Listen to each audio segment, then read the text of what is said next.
The biggest changes, they don't always arrive with some huge traumatic announcement. Sometimes they just sneak up on you as a bunch of news stories that seem totally unrelated. So we're going to take a look at just 1 week's worth of headlines to see the bigger picture, to piece together what our future might look like.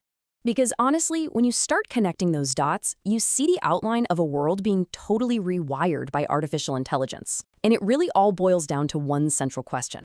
Okay, let's start answering that by looking right at the heart of the matter, the technology itself. This is where things are moving so fast, it's almost impossible to keep up. So, first up, we're diving into the engine of all this change. We're talking about the insane pace of AI development and the hidden risks that are tagging along for the ride. Just this past week, we got a glimpse of that acceleration, completely by accident. An internal document from the AI company Anthropic got leaked online, and whoops, it revealed a brand new model called Claude Mythos. And the wild part? Even its own creators called it a step change in what it can do. So powerful that in their own draft announcement, they were warning that it could create entirely new kinds of cybersecurity threats. But here's the other side of that coin. As AI gets more and more powerful, the systems we're building it on are, well, shockingly fragile. Just look at the LiteLLM incident. This is a super popular tool for developers. This week, a maintainer's account got hacked, and poisoned code was uploaded for everyone to use. We only dodged a massive bullet because one researcher's computer started acting weird, and they raised the alarm just in the nick of time. It was a huge warning shot about the rickety foundations of this whole revolution. Okay, so from the tech itself, let's look at the first ripple effect. Let's see how all this is directly hitting us as individuals, often ways we don't even realize. Think about something like education. A new study came out that found when AI models grade student essays, they're not looking for the same things human teachers are. See, humans value deep thinking, original ideas. But the AIs?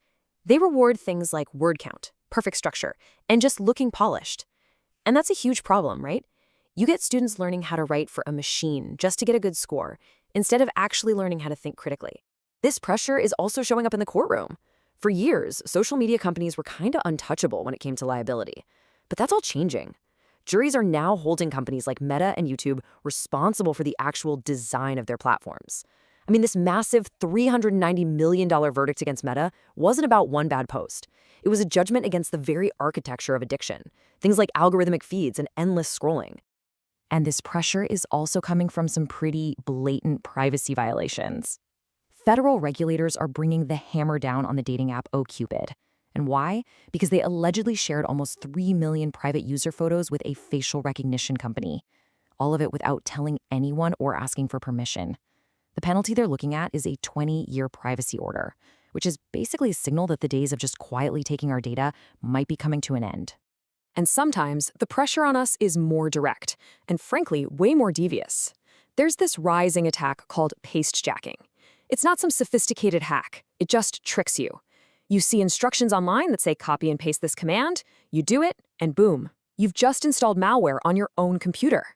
It's a clever trick, really. It hijacks our trust and turns us into the vulnerability. All right, ripple number 3, the economy. AI is completely rewriting the rules of how business gets done, from a single person in their apartment all the way up to the nation-state. Over in China, something pretty fascinating is happening. Because of layoffs in the tech sector, you've got these incredibly skilled people creating what they call one-person companies. One founder, armed with a suite of AI tools for coding, marketing, everything, can now do the work of a whole team. And the government is all in on this, offering free apartments and cheap computing power to get them started. It's totally compressing the idea of what a company even is. At the very same time, the whole relationship between big tech and the government is being redefined.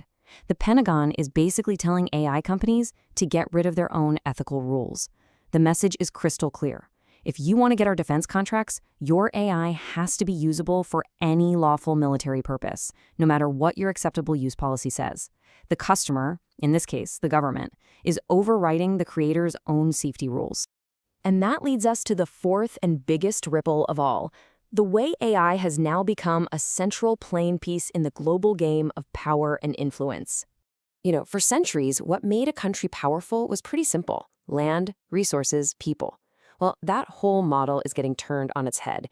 In the 21st century, power is shifting away from geography and toward what you can build.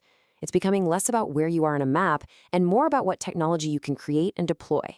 And this story about a company called Manus is the perfect chilling example. They were a hot Chinese AI startup. They moved to Singapore to get a better shot at the global market, and then they agreed to sell to Meta for $2 billion. But right after the deal was announced, Chinese authorities detained the co-founders and wouldn't let them leave the country. It's a stark reminder that advanced AI isn't just a product anymore, it's a strategic national asset, and governments will fight to control it. And a lot of this contest for power is happening in the dark, in the shadows. A really sophisticated cyber espionage campaign called BPF-DOR was just discovered. It's the super stealthy implant that's been used to sneak into the world's telecommunications networks. It doesn't break anything. It just sits there, silent, like a digital sleeper cell, waiting for a secret signal to wake up and start gathering intelligence. It's a quiet, persistent war for information that's happening all around us. So what's the big takeaway here? All of these changes, from how we learn, to how businesses run, to how nations compete, they demand a brand new mindset from every single one of us. Living in this remade world requires a new set of defenses. Apple's lockdown mode is a really powerful symbol of this new reality. It's an extreme security setting on your iPhone that basically guts its functionality. You trade convenience for safety. The trade-off is huge. But get this, Apple says no one using lockdown mode has ever been successfully hacked by sophisticated spyware. It shows we're entering an era where sometimes survival means sacrificing how things used to work. So really, we all need to adopt a new defensive posture. We have to start assuming that the software we depend on could be compromised.